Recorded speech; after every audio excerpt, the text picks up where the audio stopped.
Yeah, guten Morgen. Good morning, everyone.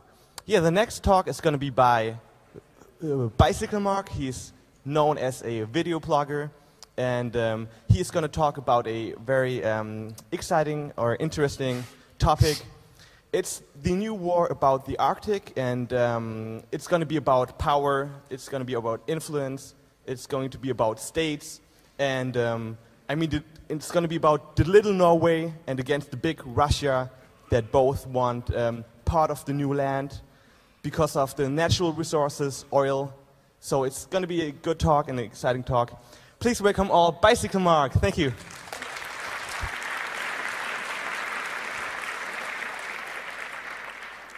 Well, technically good morning for most of you, right? First of all, I appreciate that you all came out tonight. I was probably out with half of you last night, and most of you looked at me and said, good luck tomorrow, I won't be there. So, I'm glad you're here anyway, although I don't see any of the people from the bar. Oh, okay. All right, well, this is my second, well, I was going to say 24C3, but that would be the first 24C3. It's my second Congress, and last time I was here I spoke about a general topic, which was what I do. So let's cover that real quick. My name is Bicycle Mark. I have a real name too, but it's too long to explain. I do a podcast, and when I say I do a podcast, I should say I do a podcast in the journalistic style. I do what I call investigative reports. Some people might say they're just reports, and that's at citizenreporter.org. That is my program. And I look at topics that are underreported, that I believe deserve more attention in the media and in our general conversations that aren't receiving that attention. And I do this by doing my own research, much like we do in our own interests, whatever your interest is. And I do that by talking to people who work in the field. And in the case of the Arctic Cold War, it's no different. I've done my own research, as many of you could, so in many ways I'm just a storyteller. I'm not a scientist. I've seen a lot of people giving talks going, I'm not a scientist. I am not a scientist either. I am a concerned citizen, I am a journalist, and I happen to have an outlet where I can put all of my research and my stories up. So that's basically me, right? I'm a podcasting journalist, not a scientist. And that's important because when you talk about the Arctic, there's a lot of scientific aspects to it. And the problem is, of course, you can use facts in your favor if you're Russia or if you're US and all that. And we'll get into that. But it's important to note that I'm not here to give a scientific explanation. I'm here to explain an issue that affects every single person in this room. And I know that because I'm pretty sure we all live on Earth most of the day. And this is something that affects us no matter where we live. Just because it's going on in the Arctic, where many of us have never been, doesn't mean it doesn't have to do with us. But we'll come back to that. Let's start with the Arctic Cold War. We call it Arctic... Oh yeah, I added that. This is the only weird graphics that I'll do. It's funny because when you think of the Arctic... Oh yeah, the remote only works from back here. When you think of the Arctic, you don't really think of guns and not necessarily money, not yet. You don't think of a lot of evil shit. You think of penguins, especially marching penguins, and you think of polar bears, and you think of ice, whatever's left of it, and you think of generally nice things. But in fact, to me, after doing the research that I've done, and in the coming years, you might hear more about it, you might, if the media reports about it, all these things are involved in the battle for the Cold War. These are not just random images. These are actually images that are somehow tied into the story, some a little more obscure than others. So what are we talking about? The Arctic Cold War. You remember the term Cold War. Some of us were alive then. I was like in my first years of life. But I have some vague memory. A Cold War was one in which, okay, a lot of things happened, but it wasn't so much that guns were fired, although they were in different parts of the world. It was more a war of brinkmanship, of almost fighting, of gathering so many weapons and pointing them at your enemy, and your enemy gathering so many weapons and pointing them back at you that somehow life somehow went on. And this is a Cold War, the threat of a real war, the amassing of weapons for some purpose. Now, the Arctic is a little different, of course. We don't have, you know, NATO, and, well, we do have NATO, but we don't have member states that are on one side or the other. We don't have a Soviet Union, but we do have Denmark. And of course, I'm sorry for all the Danish people, but there are going to be a couple of tongue-in-cheek Denmark moments because the Arctic is a major issue for Denmark, and it's really weird to see Denmark with a major global issue that they're willing to fight for.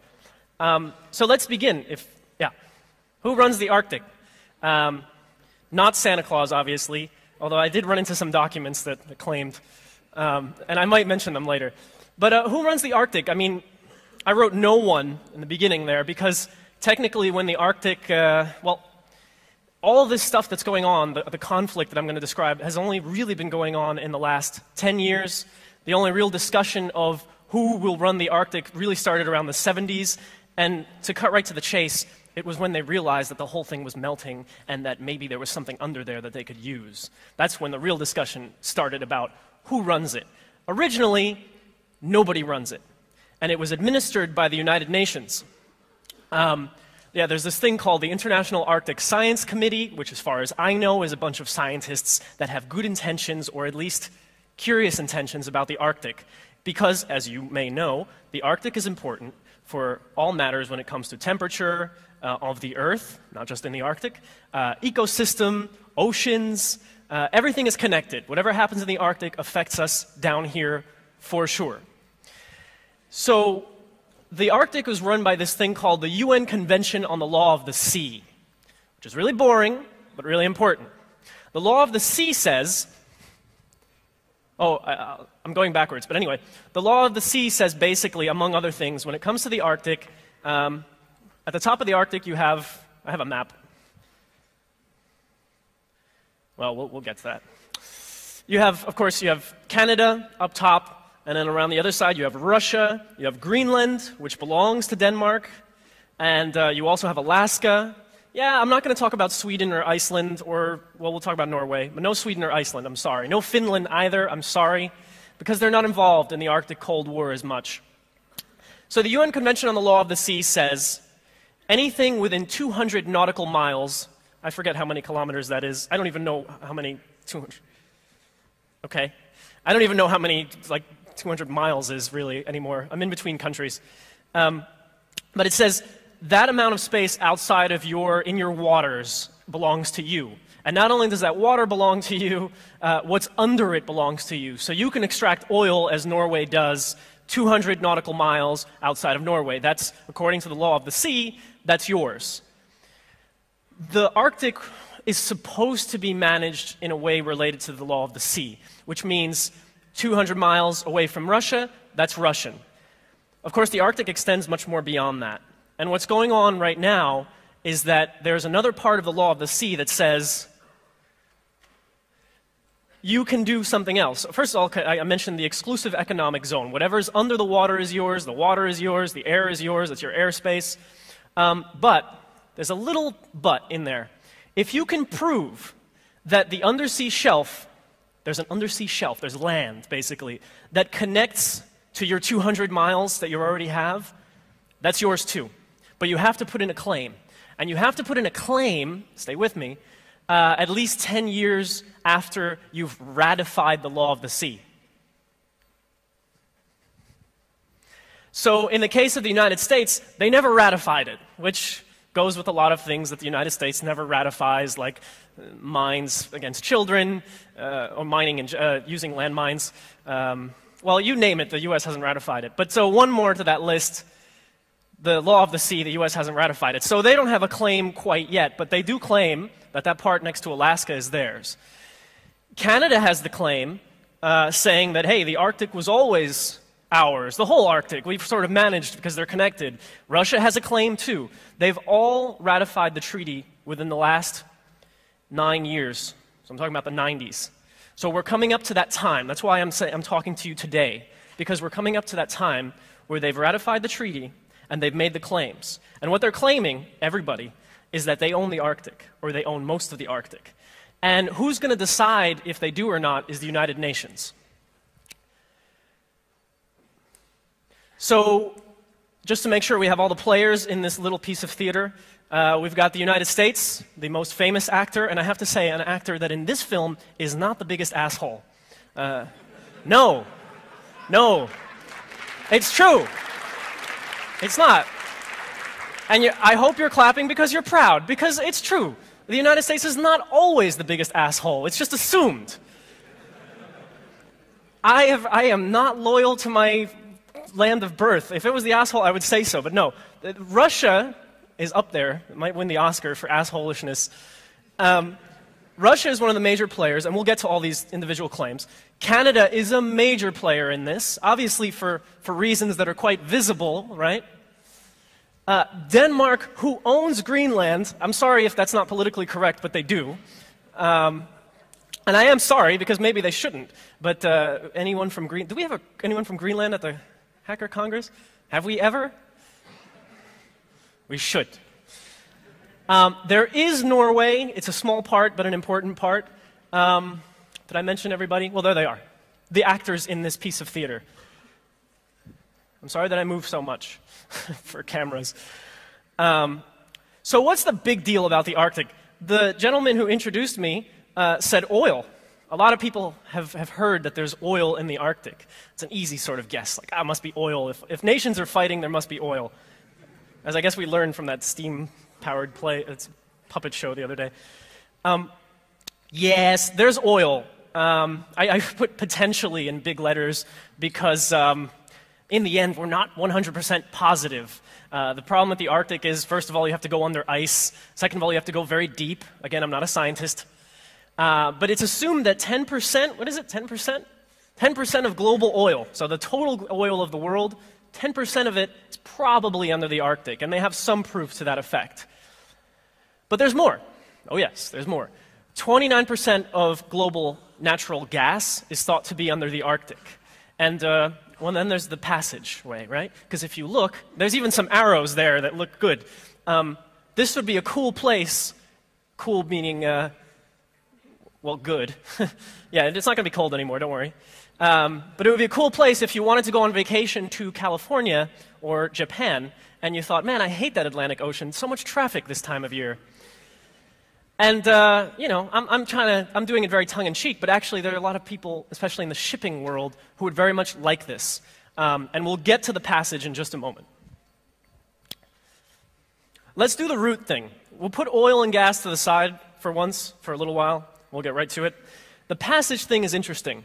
So if you have a tanker company, some of you might, and you're into sending oil tankers around the world, because obviously that's what makes the world go round. Oil, I mean. You have to pass through, sometimes, the Suez or the Panama Canal if you want to cross Atlantic to Pacific or vice versa. If you want to go to Suez to go to the Indian Ocean, it's like a geography test. This whole talk is a geography test. And so those two canals are controlled by countries. And if you use it, as far as I know, because I've never crossed, you have to pay a fee. And somebody has to maintain it and all this. Well, now there's a third way. And that third way is, for the first time ever, it's just about ready. And what I mean by ready is that the ice has melted to such an extent in the Arctic that ships will now be able to pass. That is, if I could add in even more commentary, that's crazy, but it's true.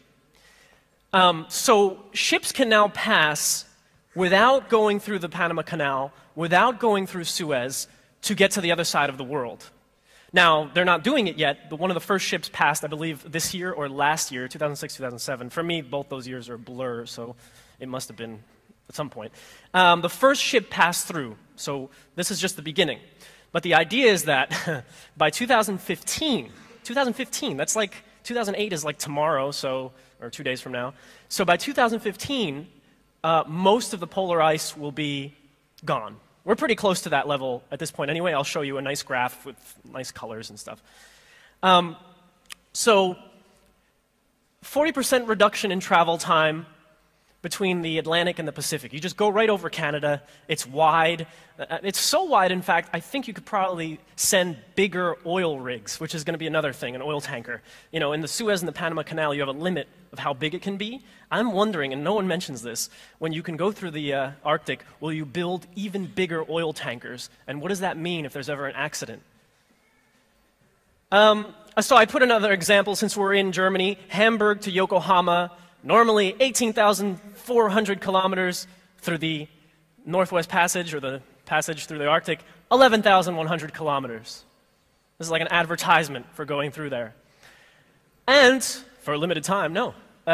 Normally available in summer, the Global Passage will be available all year round because the Earth is getting warmer. Plan your vacations. Plan your vacations. No. This is, I don't even want to make too many jokes. Too many. There's a white line showing you one of the paths. Basically, it's going over Canada and into the Pacific around Alaska. This will be one of the major paths. And the question is going to become, whoever controls it, if all these nations, one of the nations, wins their claim, how will they manage it? I've heard Canada wants people to ask permission, which is kind of polite of them. But what if they want to charge a toll? You know, what if they set up some like little booth? This guy in a little ice booth. You want to go through here? Give me some loonies, you know, and you have to pay loonie. That's money in Canada. Isn't that crazy? Loonies. So that's just to give you an idea of what this looks like. Okay, a little bit on resources because it's such a big deal in all of this. I mean, money is a big part of the equation. You know, Russia, big power in the world, they love gas and oil. They really do. 586 billion barrels of oil in the Arctic, according to Russia, in what will be the Russian part of the Arctic. And I'll show you a little film to illustrate this in a moment. If Russia gets its claim, and now here's where the numbers get weird. 2/3 of global hydrocarbon. So I think that's oil, gas, and I don't know, hydro? Anyway, 2/3 of the world's global hydrocarbon reserves would be controlled by Russia. Because they already have a lot, now they would have even more. So they estimate, I guess they like to raise the numbers a little, they estimate that they'll have 2/3 of the world's control. That means they'll be more powerful than Saudi Arabia, of course, when it comes to energy. Of course, Saudi Arabia has the biggest oil reserves right now.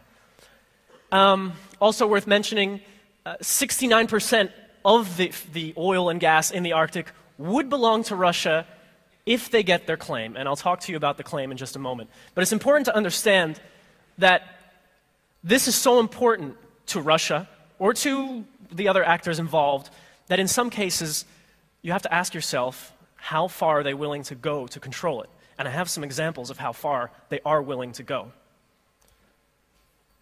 Oh, I should hit pause. I know it's a little late. If I put in this audio cable, can you make it work? Which should be easy. I put in, yes, technology. All right, there was a big event. I call it the planting. It was over the summer while we were all hanging out. I think some of us were in a little pool with a computer at the camp. Actually, there wasn't that much room in that pool.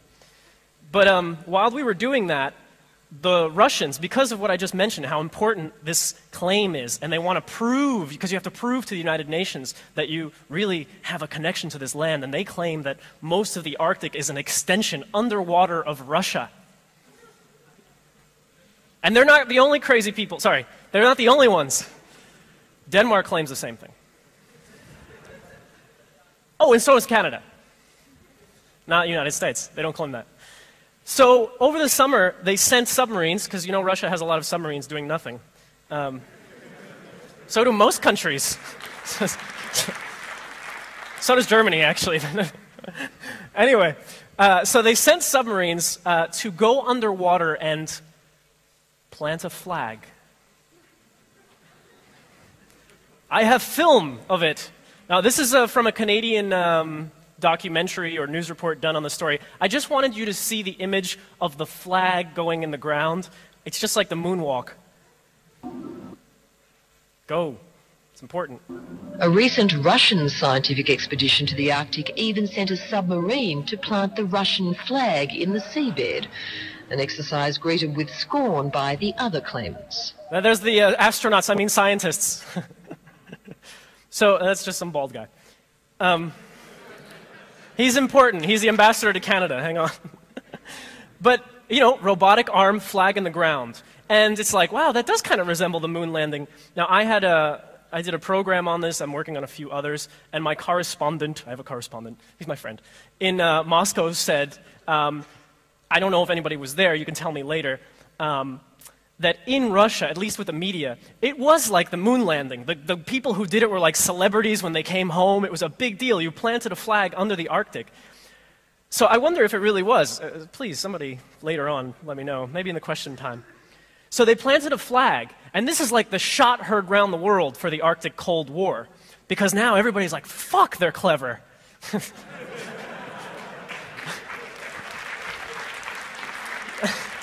I gotta give credit to Eddie Izzard. He said that first, actually. Like planting of flags is clever. So everybody has to make a response to this because it was too big of a deal. You can't not say anything. He planted a flag. Just some details. The point of the expedition was to gather evidence to support the Russian claim. So they planted the flag. It was July 2007, so we weren't quite at camp yet. And the ridge is called the Lomonosov Ridge. And that's this underwater mountain chain. Of course, it's underwater, so it's not like mountains to us, but that they claim is Russia. So, of course, we have reactions all over the world. Not really in the media, but they happened. It got like 30 seconds of airtime on CNN. The U.S. has to look tough here. We want the oil, we want the control. A lot of this, presidents do that. So they scramble the icebreakers to break ice and go north. Of course, the U.S. has a problem. They don't have that many icebreakers. They've been busy building other things. They don't have that many icebreakers, so they sent whatever they had, which was like the rusty, what do you got left? Go up to break ice. They increase Arctic air patrols. Now, again, I'm smiling when I say this, but this shit is serious. They've got guns, you know. So they increased the Arctic air patrols. It was an order. More planes flying over the Arctic. And by the way, when they scrambled the icebreakers, it was to do more mapping of the ocean floor. Now, when they do this, they want to find connections to the United States, or just connections that say, this is not Russia. Yeah? Or this is not Canada, because there's a big fight between Canada and the US here. And I'll show you more about that in a moment. And now Congress, which can't get much done, but they want to boost funding for the Coast Guard and Arctic missions. They want to throw them about $1 billion. I put in some text, but that's way too much text to read. They put about $1 billion towards new Arctic fleet, new Arctic icebreakers. The funny part is you don't really need icebreakers in a couple of years because there's no ice.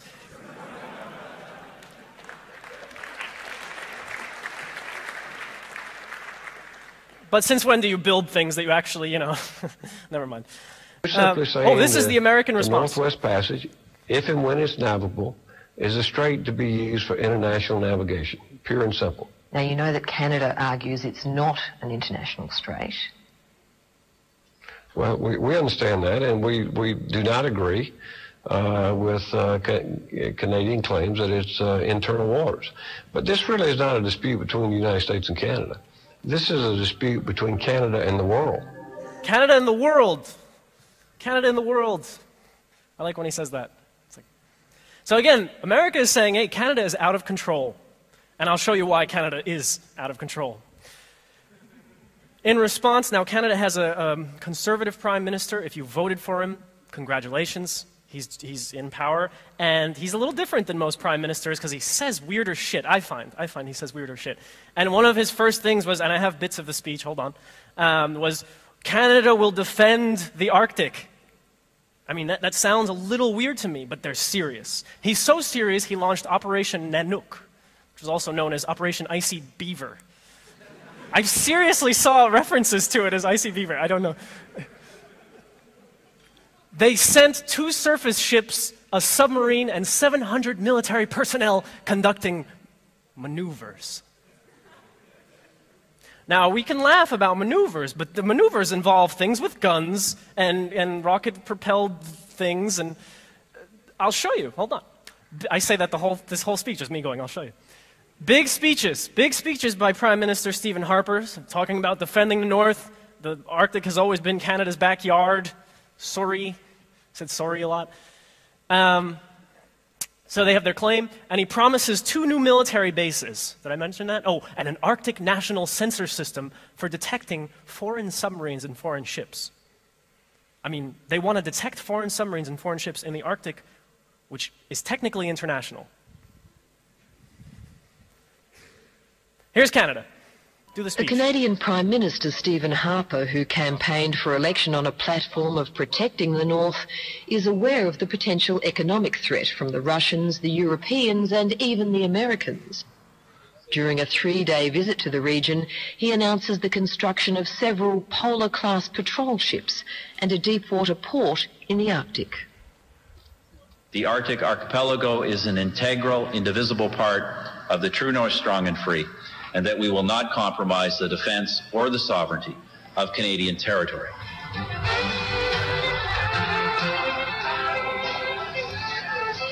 So this is footage from the little, like, PR About campaign they did. 6,000 people live in Iqaluit and they welcome the troops. They know that their land and their Wait. wildlife need protecting. I mean, this is real.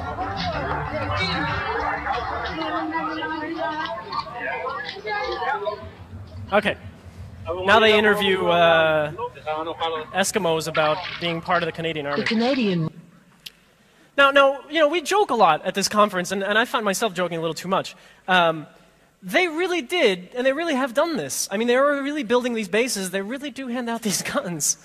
They really are arming themselves to defend the North. And you might be sitting there wondering, defend against who?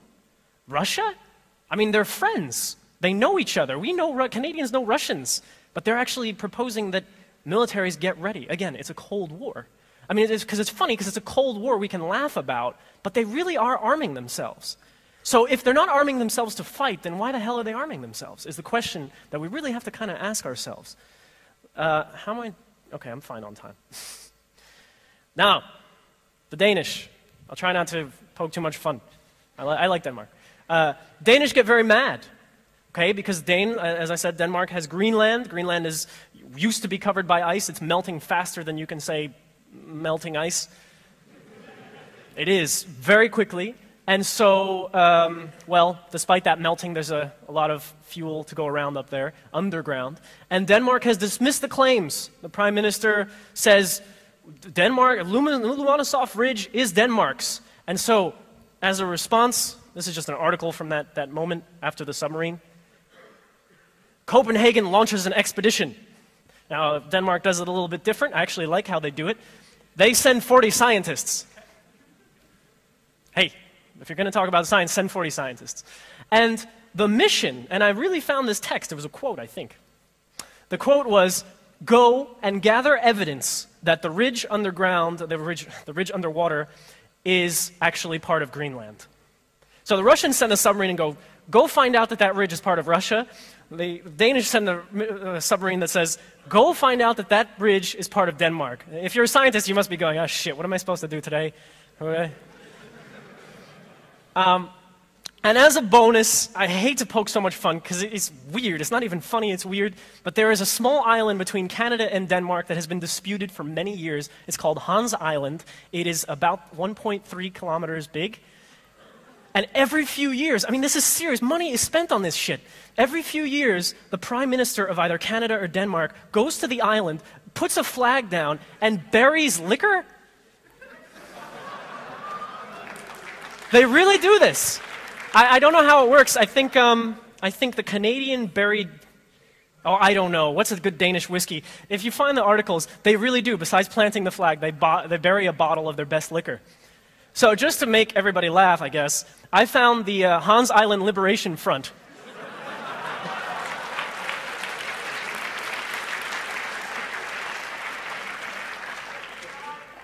There's a great text here which talks about how we can't have any more flags on this small island. I keep stumbling over shit on my way across the island.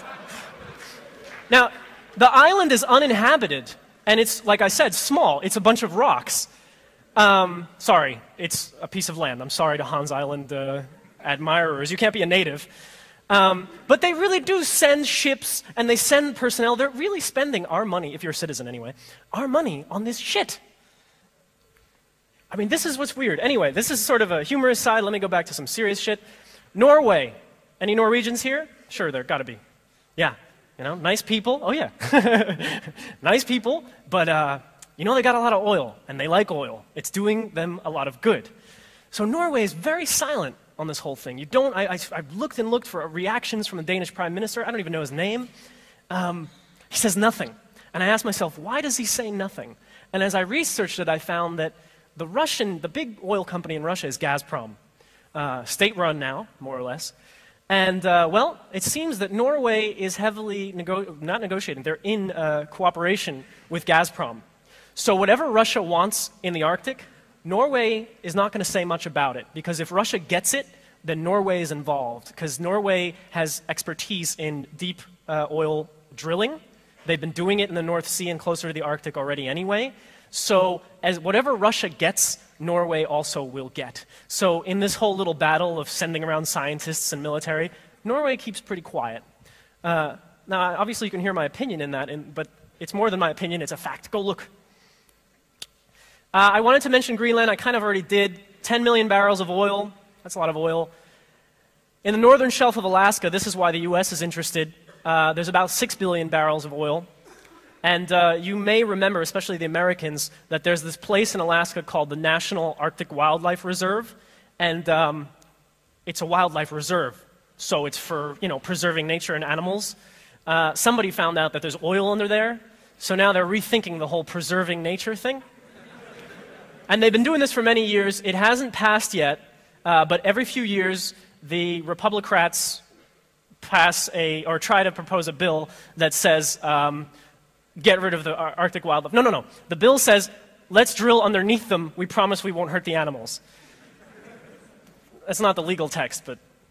And this bill is making a comeback in a different form now. So it may be possible that in the next few years, it almost seems unavoidable, I hate to be a pessimist, that they will drill in the Arctic Wildlife Refuge, which is right on the Arctic Circle or slightly above. So the US is also very interested in what happens with oil claims and access to the Arctic. Of course, I have to mention the corporations. All the typical ones are around. I have to know what time it is and how I'm doing on time. Otherwise, somebody will get hurt. Okay. Exxon is in Russia and Alaska. Of course, they're not just there, they're everywhere, but their big interests are in Russia and Alaska. Shell is in Canada. Of course, Shell is everywhere again. BP is in Alaska. Statoil of Norway is in Russia and also, of course, in the North Sea, so they're involved with Russia. And of course, Gazprom, which one day I think all of our gas will come from, is involved. I wanted to mention the corporations because sometimes I talk about countries, but I'm really talking about countries that work for corporations in this case. I mean, they're doing work that will influence what happens with corporations. Now, you should realize, since we're all very aware of the environment, I think, at this kind of conference, that the Arctic has tremendous impact in general on what happens to our weather, our ocean levels. If this Arctic ice keeps melting, and it will, if it keeps melting at the rate that it's going, our ocean levels will rise dramatically. So my current home of Amsterdam will be in Atlantis. And, well, Berlin will be a coastal city. And I mean, you know the scenarios. This is not new, but we have to make sure that we realize that what these people do, these governments and these companies, with the Arctic, could even further speed up the destruction of the ice, could further destroy the ecosystem, and it will have an effect on us. Of course, global temperature, again, I'm not a scientist, but Arctic ice reflects back heat. If there's no Arctic ice, then we'll just collect more heat and we'll be much warmer. The oceans will be warmer. Our planet will be warmer, even warmer than it is now. And of course, there's this little thing about, and I'm not very good with this science, but if the ice keeps melting at the rate that it is, the salt level, the saltiness of the sea will be diluted, and so everything that sort of exists on this saltwater sort of system will be thrown completely out of balance. So all your favorite fish will be dead, unless they like fresh water. It's important to remember these things because this is all hanging in the balance. Like I said, ice cover by the time 2015 gets here, so I'll only be 35 years old, and there will be pretty much no more ice cover in the Arctic. I said this. Oh, and of course, underneath all this, I know you recognize this, no matter what they do with oil drilling, with gas, well, yeah, gas as well, there's always the risk that they have an accident. And that's something no company or government wants to admit.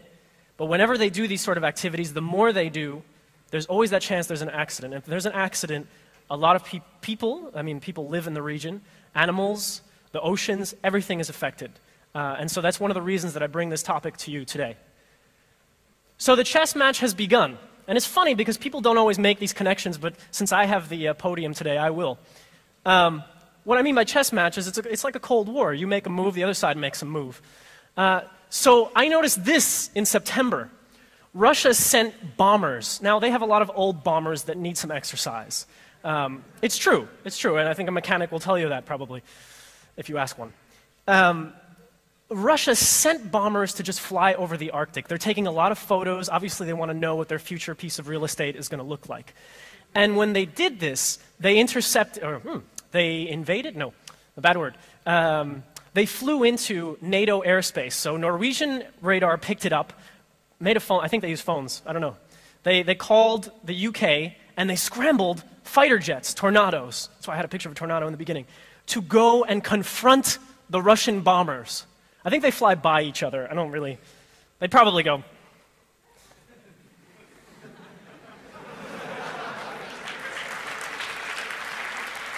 But, I mean, this really happened, and it made barely page 20. I found it in the Guardian. I remember when it happened. And nothing happened. They didn't shoot at each other, but it was an aggressive move. And there were some speeches given by some generals, like, we don't know anything about it. So, I mean, this is one example of the sort of chess match. This week, I think the first day of the conference here, Russia tested a new ICBM, an intercontinental ballistic missile. That's totally Cold War. And of course, they didn't say it's because of the Arctic. But it's funny when you want to show strength and you want to sort of, just like in the old days of the Cold War, you launch a new missile. You say, look, we built this missile and it can reach, Washington, Copenhagen, Tokyo. Not that we would.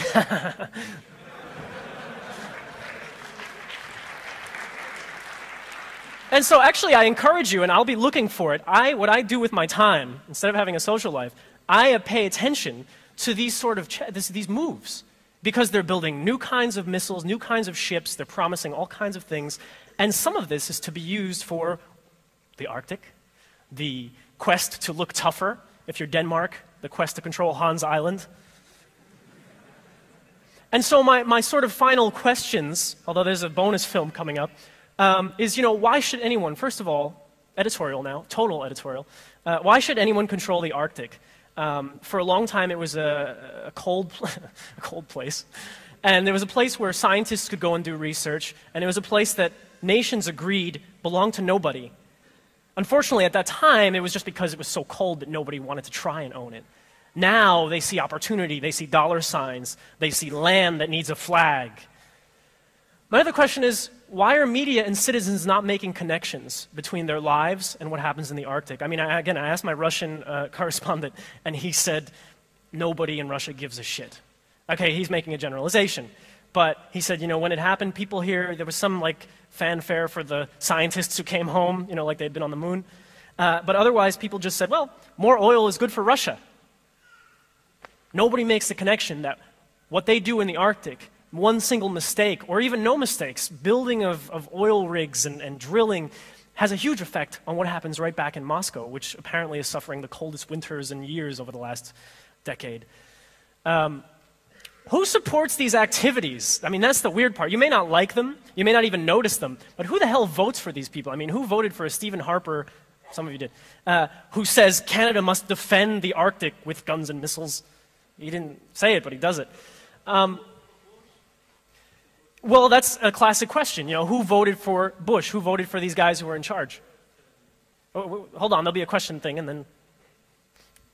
But it is the ultimate question that I have, and that's sort of leading to the idea that if we kind of live in some form of democracy, then if we don't like this happening in the world, and there's plenty of reason not to like it, then we could do something about it. We could say to a leader, very simply, if you start clowning around with guns and missiles and ships, and making speeches about planting flags in the Arctic, then I won't vote for you anymore. Matter of fact, I will ruin you, because I will simply write, look, I have a prime minister who thinks that there's going to be some kind of a big confrontation in the Arctic, and he may not fire a bomb necessarily, but he's going to have us test bombs and run around in circles, because maybe one day, maybe we'll have a fight.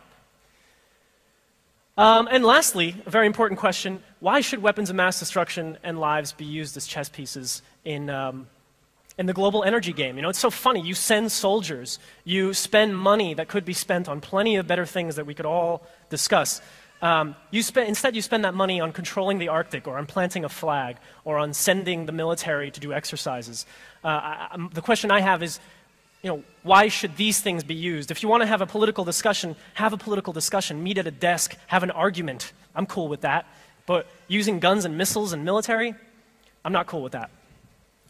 That is about it for today. I do have a... Oh, yeah.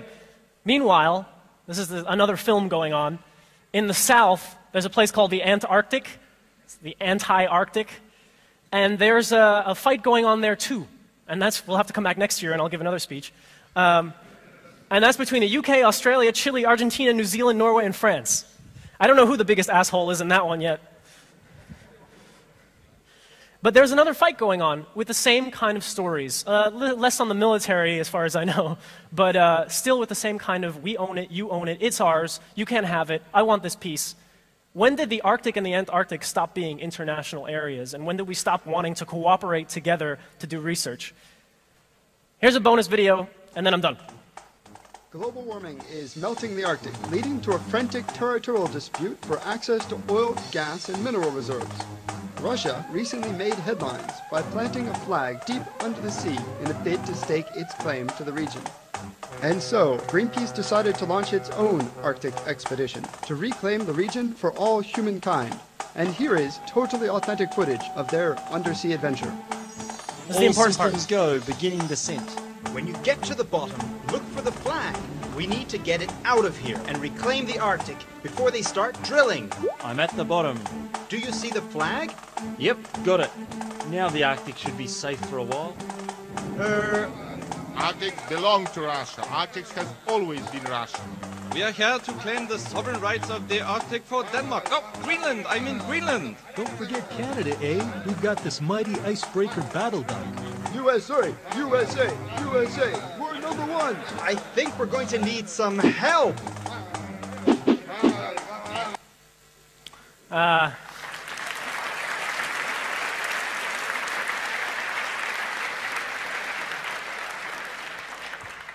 That was, by the way, produced by Greenpeace, as far as I know. I don't work for them, but I like the video, especially if you need to explain this situation to either children or really uninterested adults.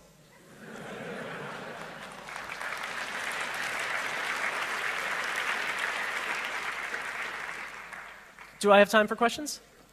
Okay. We'll need a microphone. That's a... Oh, there's a microphone. That person right there. Thanks. Actually, I work for Greenpeace. Thanks for showing the movie. Oh, I heard clapping, yeah. I wanted to propose you to show it, but thanks, you have been faster. But actually, you didn't show the end of the movie. There's a URL, so everybody can join Greenpeace and support the idea of protecting the Arctic. So maybe you just show the end, or just give you the URL. It's www.greenpeace.org/hands-off-the-Arctic. Yeah. So, thank you for the time. I didn't do the attribution. Bad me. Anybody else? Remember, I'm not a scientist. I don't want to answer science questions. Just a very quick comment. Statoil and Hydro have merged very recently. Yes, they're called Statoil Hydro. Yes. Yeah? They're constantly changing their minds about the company name, but it's some permutation of Statoil and Hydro. Yeah. Yeah, I mean, Statoil, the Norwegian oil company, is involved in much more than oil. And of course, if you go to their website, you can't find much info about oil anymore. It's just alternative energy, and there's big pictures of wind-powered things. Thank you. Oh. Just another comment on the Norwegians. I think I read somewhere that at least some of the officials believe that once Russians come with weapons, the NATO won't come to help the Norwegians. Maybe the Norwegians can clear that up, but that's what I read, that they're really afraid that no one's going to help them, so that might be the reason why they're trying to work with the Russians to get what they want. Yeah. Yeah, and I'm sure there's a conflict there, as always, as Americans will tell you, or as Russians will tell you. There's what the oil company does, and there's what the people of a nation believe. I mean, I'm sure in Norway, people, first of all, would like to protect the Arctic, or I hope, and don't necessarily want, for example, Russia to control the Arctic. But yeah, I had a hard time, like I said, finding any material on Norway, and I haven't really had a Norwegian correspondent who's an expert on this issue yet, but I will find one. Thank you. Hi. So you said there's going to be no ice up in the Arctic in 2015, and you also said when there's no ice, pretty much huge amounts of territory are going underwater. So are you saying huge amounts of territory are going to be underwater in 2015? First, the first part is there will still be ice. I think I have a nice graphic to show you, but basically by 2015 the passage will be completely open to the point where you don't even need an icebreaker anymore. That's what they've been talking about. You could have a microphone too. Yes, the second video was from Greenpeace. Where's that coming from? Yeah, but hello. But wait. Yeah?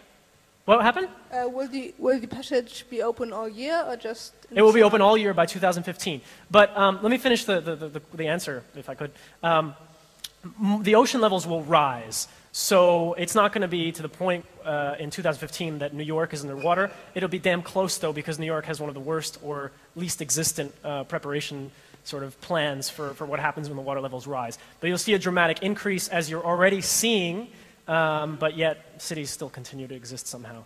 So the 2015 was more about the passage to be completely open, and I'll show you the ice while the next question comes up. Yeah?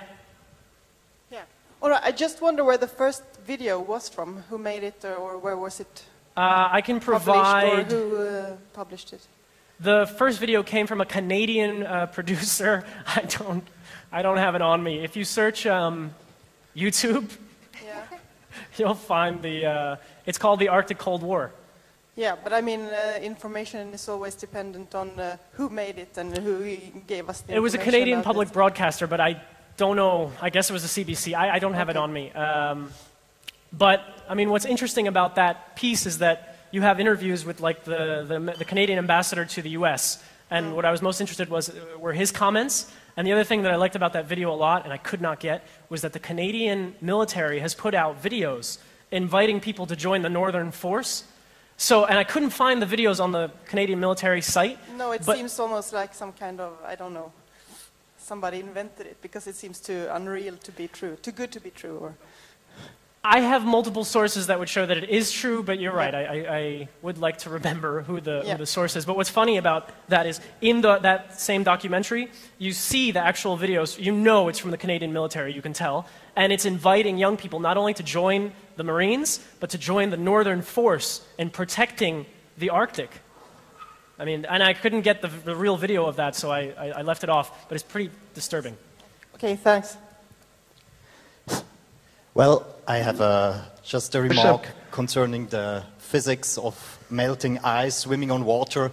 It does not change the level of water. So if the Arctic melts, that does not change the water level. The big problem, of course, is Greenland and the Antarctic. If those melts, then the water level rises. So you can try this out with a glass of water. But we know that every year the water levels are rising, and in every bit of report that I find about what's happening with the Arctic disintegrating, or melting as we say, is that they connect it to rising water levels. You may be into science more than I am, and you can argue that. I just thought I would pass on that that's what I find in all official reports, that they relate it to the rising sea levels. So I'm sure it's not the primary cause of rising sea levels, but it's included. Well, it is, but it's as on Greenland.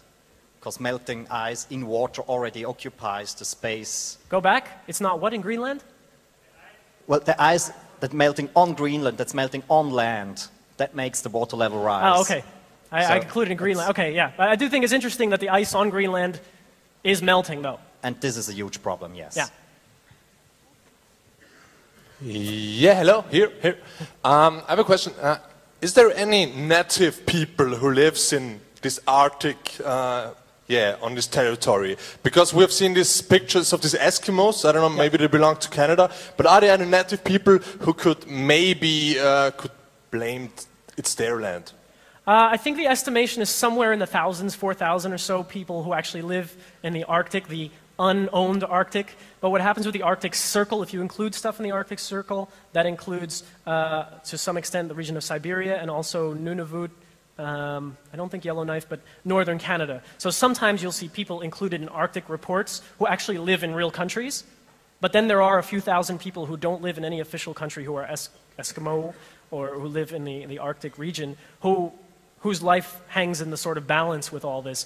But they're already seeing huge changes. You find a lot of information about animals that are either disappearing or appearing more and more, like geese, because now there's so much more green in the Arctic, and the summer is hotter than it ever was, so their lives are changing a great deal. It's true, I didn't talk too much about it, but there are thousands of people whose lives are directly involved with what's going to happen. What was that last part about people getting angry or involved? Or? No, if they have a right to own this land. Oh, if they have a right to own the land. There's no one owns the Arctic. You know, I would say, yes, they should have a right to own their land, but they don't work in the kind of systems that the Western world seems to work in with United Nations and borders. Maybe they need a transnational, what is it called? The transnational, you know it, from the camp. Hi. I wonder if you have any suggestion for all these people for their daily life, because they are making this funny war, but they are making it because we are everyone every 4 years citizens and vote, but everyday consumers of this oil. So we start with pollution with our cars and everything, but they are making it just because they have to sell it to us. So we can stop it not just saying we don't vote for you, but also changing our behavior. Do you have any suggestions? Go biking, do this, do that? Well, I would, in general, but also for the Arctic, I would want more people to pay very close attention, whether you're media or not, to what companies are doing. Because the influence of the company, of course, in government is great, and it is companies that are leading a lot of these charges. So I would say if it's a publicly held company, even if it's a state company, but publicly held, you might have more power. I would say to pressure companies to watch them, to report about what they do, and to sort of pass on from person to person the sort of knowledge that you gain about what an oil company is doing in the Arctic. Because I think if more people knew, although this is a fallible theory, if more people knew, then they would get angry if they really knew what the oil companies were doing. And if companies are made up of people, then you got to be able to find some of these people and talk to them. You got to be able to reach them at some point. So I would like to see more pressure on the companies. I mean, Greenpeace has its own methods. As a journalist, I know my method. I'm eager to hear other solutions. One is, of course, taking the power from oil companies and perhaps using less or needing less oil and gas. But yeah, I have no good ending for that. Okay. First, thank you for your nice talk, and there were many things I didn't know about that fact. Yeah, you wanted to show these graphics about these icings, and you didn't show. And yes, go on. Yeah, I'm curious about these graphics, and one thing I want to mention is that all these water level will rise, pole caps will melt stuff, climate discussion is also some kind of a hype. And many politicians use this to gain votes, also here in Germany. And you also have scientists who say, yes, there is a change, but there always have been changes. And I don't want to say there is no change, there's no danger, but I think you have to be, you have to think all these things twice and don't to become to a hype and say, yeah, there is a big danger, we will all be drowned or something like that. Yeah, I mean, I'll let that be as it is in the end. I don't have much to say about it. The only thing I would add is that even if there's a lot of hype to it, it wouldn't hurt to actually act to stop some of this. It's just like global warming. Whether it exists or not, it wouldn't hurt to use less energy, to be more intelligent about how we use things. But it's true. There is a problem when things get trendy. When subculture or in this case, environmentalism becomes a fad. And that's when companies pretend to be more environmental than they really are. That's called greenwashing. I do a lot of work watching greenwashing. And it's become very common. That's why when I go to Statoil, the website, I can't find shit about oil. I just find alternative energy, and we're so good. Yeah. I think I have maybe time for one more, unless somebody stops me. Hi, thanks for the talk. I was wondering, as Denmark is actually involved in the story, it also means that the European Union is involved. So do you have any information about the common position? I don't have too much, unless it's going on behind closed doors, which is possible. Unfortunately, the European Union still does a decent amount behind closed doors. People have come up to me during the actual Congress and said to me, you know, I think the European Union is involved. In all my statements from Denmark, from Copenhagen, they don't mention any pressure from the European Union. I'm sure the European Union is watching, and they may use Denmark as a sort of, if I use the chess, you know, a pawn. Since they have more national call to it. I think the European Union does benefit somehow as having Denmark as a state. Then again, Denmark isn't always the best of European Union members. But I think they're more involved behind the scenes because they don't have to hurt their profile, while Denmark goes out and makes crazy statements about owning or not owning, or not necessarily crazy, but makes their claim. So I don't get much from the European Union on this issue. I would like to, but not so far. Well, I'm going to end it there. You can find me pretty... One on the left side, yeah. Is there time? I want to make sure I respect... One short question. You don't really have to answer that. Oh, that's good. I'll try, though. You mentioned... on the introduction, you mentioned ice bears and penguins and so on. Why ice bears doesn't feed on penguins? I'm just going to let your statement hang in the air. Penguins live in the Antarctic. On the in the South Pole. The question was, why do... I don't know. Ice bears don't feed on penguins. Okay, is this like... Okay, I don't know why. Penguins live on the South Pole. Oh, it's like a knock-knock kind of, or not without the knock-knock. I named penguins. I see. I'm sorry that I named penguins. Sorry, I could not resist this. I named penguins. I talk a lot.